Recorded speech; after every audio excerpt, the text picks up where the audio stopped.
কিছু ভয়, কিছু রহস্য, কিছু কথা, কিছু ব্যথা, কিছুটা গোছানো আর কিছুটা কল্পনা নিয়ে আজকের গল্প পুনর্জন্ম। শঙ্খানারায়ণ দ্য স্টোরি টেলার চ্যানেলে আমার শ্রোতা বন্ধুদের জানাই আমার আন্তরিক শুভেচ্ছা ও অভিনন্দন। বন্ধুরা, আমার চ্যানেলে গল্প শুনতে আপনাদের কেমন লাগছে অবশ্যই কমেন্ট করে জানাবেন। আর নিত্য নতুন গল্প শুনতে আমার চ্যানেলটিকে সাবস্ক্রাইব করে পাশে থাকতে ভুলবেন না। শুরু হচ্ছে আজকের গল্প পুনর্জন্ম। রবির পুরনো অ্যান্টিক জিনিস সংগ্রহ করার খুব শখ। বাড়ি ভর্তি পুরনো দেবদেবীর মূর্তিতে তার ভরা।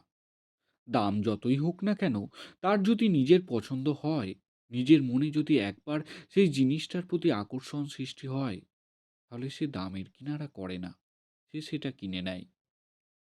আজ রবিবার, অফিসের ছুটি। পকেট ভর্তি টাকা নিয়ে সে ছুটেছে কলেজ স্ট্রিটের সেই দোকানটায়, যেখানে দেশ বিদেশের পুরনো সামগ্রী বিক্রি হয়। রবি দোকানে ঢোকা মাত্রই দোকানদারের মুখে একমুখ হাসি। দোকানদার সুশীলবাবু রবিকে খুব পছন্দ করে। রবি তার দোকানের একজন ভালো খরিদ্দার। রবি দোকানের ভিতর এদিক ওদিক ঘুরে পুরনো অ্যান্টিক জিনিসগুলো হাতে তুলে দেখছিল। এদিক ওদিক দেখাদেখি করার পর রবির একটা কার্তিক ঠাকুরের মূর্তি দেখতে পায়। দেখে অনেকক্ষণ থ মেরে দাঁড়িয়েছিল কার্তিক ঠাকুরটার দিকে চেয়ে। তার খুব ভালো লাগে। পুরনো আমলের একটা কার্তিক ঠাকুর, খুবই পুরনো, কিন্তু সেটা পাথরের তৈরি। ধুলো পড়ে তার মধ্যে একটু উজ্জ্বলতা হ্রাস পেয়েছে। রবি সেই কার্তিক ঠাকুরটাকে দেখে খুব আকর্ষণ সৃষ্টি হয় তার মনের মধ্যে, খুব পছন্দ হয় তার। সুশীলবাবুর কাছ থেকে পাথরের মূর্তিটা দরদাম করে 5 লাখ টাকা দিয়ে সে কিনে নেয়। মূর্তিটার সাইজ প্রায় 1 ফুটের থেকে একটু ছোট। বাড়িতে এনে রবি নিজেই পাথরের মূর্তিটা সার্ফ সাবান দিয়ে ঘষে মেজে একটু পরিষ্কার করে নেয়। আর পরিষ্কার করা মাত্রই তার উজ্জ্বলতা যেন টিকরে পড়তে থাকে। রবি বুঝতে পারে এটি খুবই পুরনো, প্রায় 100 বছর আগেকার হবে হয়তো। রবির কি মনে হলো এই মূর্তিটাকে সে ঠাকুর ঘরে রেখে দিল। রবি সন্ধেবেলায় ছোলা দিয়ে মুড়ি খাচ্ছিল, তার সাথে ছিল লিকার চা। এই সময়টা একটু সাধারণত সে খবর দেখে বা গল্পের বই পড়ে কাটায়, কিন্তু আজকে তার কি মনে হলো, সে সামনের মিষ্টির দোকান থেকে একটু মিষ্টি নিয়ে আসলো। রবি মিষ্টিটা নিয়ে ঠাকুর ঘরে যায়, ওই কার্তিক ঠাকুরটাকে একটু ভোগ নিবেদন করে। ঘরেতে ধূপ ধুনো দেয়। রবির মনে একটা শান্তি অনুভূত হয়। রবির মা মরে যাবার পর ধূপ দেওয়া, রান্নাবাড়ি করা, সব কাজের দায়িত্ব নিয়েছে তাদের পুরনো চাকর বাবলা। রবি বাবলাকে ছোটবেলা থেকেই দেখে আসছে। রবি বাবলাকে জেঠুমশাই বলে ডাকে। পুজো দেওয়ার পর নিজে হাতে প্রসাদ রবি তার জেঠুমশাইকে দেয়। সেদিনকে রাতে রুটি তড়কা আর রসগোল্লা সিমুই খেয়ে রবি চলে যায় তার শোবার ঘরে। রাত্রির বেলা কিছুক্ষণ মোবাইল দেখার পর রাত্রির 11টা নাগাদ রবির চোখে ঘুম লেগে যায়। রবি যখন গভীর ঘুমে আচ্ছন্ন, তখন এক মায়াবী স্বপ্ন তার বন্ধ চোখে সিনেমার মতো ফুটে ওঠে। বাংলায় কৃষ্ণনগর বলে একটা রাজ্য ছিল। সেই রাজ্যের রাজা ছিলেন লক্ষণ সেন। লক্ষণ সেন ছিলেন খুব শান্তিপ্রিয়, ধার্মিক, প্রজাবৎসল মানুষ। তার শাসনে কৃষ্ণনগরে যেমন শান্তি ছিল, তেমনি শস্য শ্যামলে ভরা ছিল। কৃষ্ণনগরের রাজা লক্ষণ সেনের বিবাহ হয় পাশের রাজ্যের রাজকন্যা মৃণালিনীর সাথে। 2-3 বছর বিবাহের পর মৃণালিনীর ও লক্ষণ সেনের দুটি কন্যা সন্তানের জন্ম হয়। লক্ষণ সেন কন্যা সন্তান নিয়ে আনন্দে থাকলেও প্রজা ও পুরোহিত বর্গদের মধ্যে রাজার রাজ বংশধরের জন্য এক পুত্র সন্তানের কামনায় ছিলেন। কিন্তু সেই কামনা তাদের খুব তাড়াতাড়ি ভঙ্গ হয়ে যায় লক্ষণ সেনের তৃতীয় কন্যা সন্তানের জন্মানোর পর। তখন সেই নগরে নগরবাসী ও প্রজাদের মুখে লক্ষণ সেনের বংশপ্রদীপ কিভাবে চলমান বজায় থাকবে নগরবাসীর মধ্যে কিছুটা গুঞ্জন শোনা যায়। একদিন সেই গুঞ্জন রাজসভায় পৌঁছায়। এক প্রজা রাজসভায় বলে ওঠে, মহারাজ, আমরা আপনার প্রতিচ্ছবি হিসেবে আপনারই কোনো পুত্র সন্তানকে রাজকুমার ও ভবিষ্যতের এই কৃষ্ণনগরের রাজা হিসেবে দেখতে চাই।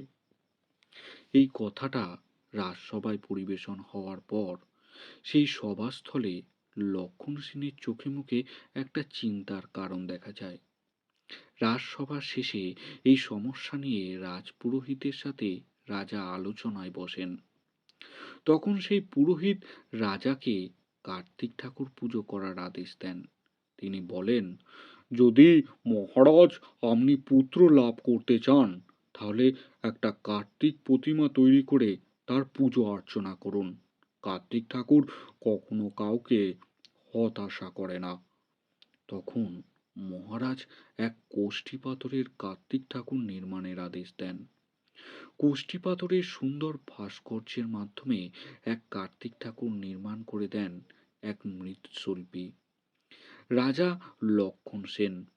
এই কার্তিক ঠাকুরকে প্রত্যারাস পুজো অর্চনা দিয়ে তারপর তিনি জলস্পর্শ করতেন। এক দৈব বলে মহারানীর পুনরায় আবার অন্তঃসত্ত্বা হয়ে পড়েন। সব নগরবাসীর মুখে তখন একটাই কথা, এবার হয়তো তারা তাদের ভবিষ্যতের রাজা পাবে। লক্ষণ সেনের পুত্র সন্তান জন্মাবে। মহারানীর গর্ভ 6 থেকে 7 মাস পূরণ হলে তার গোদ ভরাই শুরু হয়। নগরের সব প্রজাগণ আমন্ত্রিত হয় সেই আনন্দের দিনে। এইভাবে 10 মাস 10 দিন পৌঁছায়, যখন তখন মহারানী তার সন্তানের জন্ম দিতে পারেন। কবিরাজ সেটাই জানিয়েছেন। রাজসভায় মহারাজ লক্ষণ সেন সবার কাজকর্ম করার জন্য ব্যস্ত। তখনই এক রাজদূত এসে খবর দেয় যে, মহারাজের জয় হোক। মহারাজ, বড় বিপদের সংকেত মহারাজ। মহারাজ, মোহাম্মদ নাসির আলী সশস্ত্র সেনা নিয়ে প্রায় 50টা হাতি ও 3000 পদাতিক সেনা নিয়ে আমাদের রাজ্যের দিকে দ্রুত গতিতে এগিয়ে আসে মহারাজ, আক্রমণের উদ্দেশ্যে। মহারাজ, যদি এই শত্রুপক্ষকে নগরে ঢোকার আগেই বিনষ্ট না করা যায় তাহলে নগরবাসীর এক বিরাট ক্ষতি হতে পারে মহারাজ। কথাটা শোনা মাত্রই মহারাজ লক্ষণ সেন যুদ্ধের জন্য সেনা প্রস্তুত করার নির্দেশ দেন। বিপদ সংকন্ন ঘণ্টাধ্বনি বাজানোর আদেশ দেন। নগরবাসীকে যুদ্ধের আগাম বার্তার জন্য নির্দেশ দেন। সেনা মন্ত্রী ও পদাতিক সেনা সবাই নিজ নিজ যুদ্ধে প্রস্তুতির জন্য ব্যস্ত হয়ে পড়ে। মহারাজ লক্ষণ সেন তার একমাত্র ভাই সামন্ত সেনকে রাজপ্রাসাদের ভার বুঝিয়ে দিয়ে নিজেকে যুদ্ধের জন্য তৈরি করতে থাকেন। শেষ পর্যন্ত সেই দিন খুব শীঘ্রই চলে আসে। লোহার বর্মে সারা শরীর আবৃত লক্ষণ সেন মহারানীর কক্ষে আসে মহারানীর কাছ থেকে বিদায় নেয়ার জন্য। মহারানী কাছে সেই কার্তিক মূর্তিটাকে তার হাতে দিয়ে বলেন, মৃণালে নে। এই কার্তিক ঠাকুরটার পায়ে একটা বোতাম আছে। সেই বোতামটাকে একটু হালকা হাতে চাপ দিলেই সেটা খুলে যাবে এবং ওই পায়ের কাছে একটা ছোট বাক্স বেরিয়ে আসবে।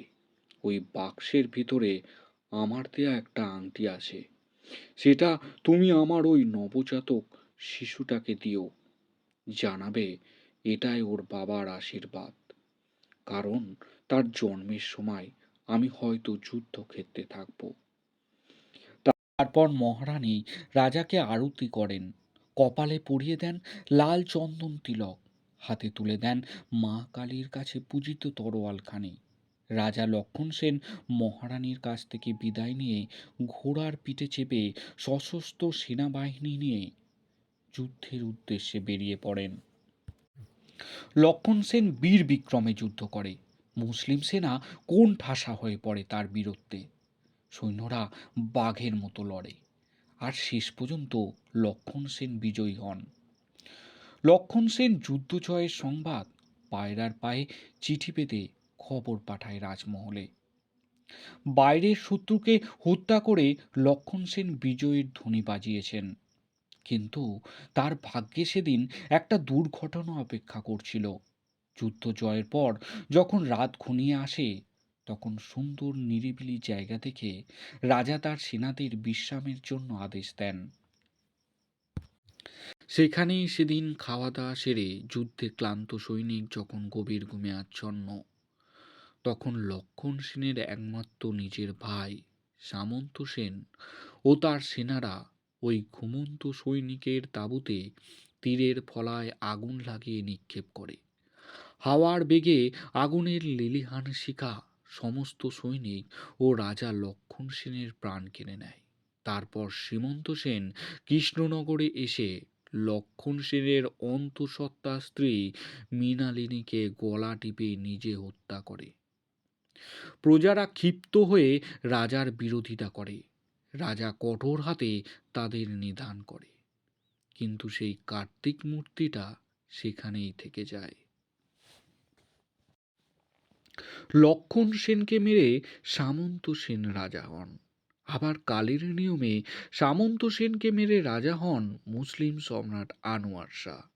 আবার সম্রাট আনোয়ার শাহকে হত্যা করে ব্রিটিশ রবার্ট উইলিয়াম ব্রিটিশ সাম্রাজ্য স্থাপন করেন। কৃষ্ণনগরের রাজপ্রাসাদ ভগ্নস্তূপে পরিণত হয়। আস্তে আস্তে দেশ স্বাধীনতার পথে এগোয় এবং শেষ পর্যন্ত 1947 সালে দেশ স্বাধীনতা পায়। আর সেই কার্তিক ঠাকুরের মূর্তিটা এক হাত থেকে অন্য হাতে, হাতের পর হাত পরিবর্তন হতে থাকে। মানুষের পর মানুষ, কালের পর কাল পরিবর্তন হতে হতে শেষ পর্যন্ত এই রবির কাছে এসে পৌঁছায়। এই সব ঘটনাগুলো রবি তার স্বপ্নে দেখছিল। স্বপ্ন ভেঙে যখন সে চোখ খোলে, তখন সে ঘড়িতে দেখে ভোর 5টা বাজে। ঘুম থেকে উঠে কিছুক্ষণ থ মেরে বসে থাকে। তারপর স্বপ্নগুলো একটার পর একটা চিন্তা করতে থাকে। মনের মধ্যে তার উথালা পাথালা হতে থাকে। তারপর এক ছুটে চলে যায় কার্তিক ঠাকুরটার কাছে। স্বপ্নে যেমন সে দেখেছিল, কার্তিক ঠাকুরটার পায়ের কাছে একটা বোতামের মতো অংশ রয়েছে। রবি আলতো হাতে ওই বোতামের মতো অংশটাতে চাপ দিতেই কার্তিক ঠাকুরের পায়ের কাছ থেকে একটা বাক্সর মতো ডয়ের বেরিয়ে আসে। আর সেই বাক্সর মধ্যে রয়েছে একটা হীরের আংটি। রবি হলো সেই সন্তান যে মৃণালিনীর পেটে ভ্রূণ অবস্থায় ছিল, যে পৃথিবীর আলো দেখার আগেই তার কাকা সামন্ত সেন তাকে মাতৃগর্ভেই হত্যা করেছিল। পিতার আশীর্বাদ আগলে বসেছিল এই কার্তিক ঠাকুর, যে শত বৎসর পেরোনোর পরেও লক্ষণ সেনের সন্তানের পুণ্য জন্ম ঘটলে তার হাতে তার পিতৃ আশীর্বাদ তুলে দেন।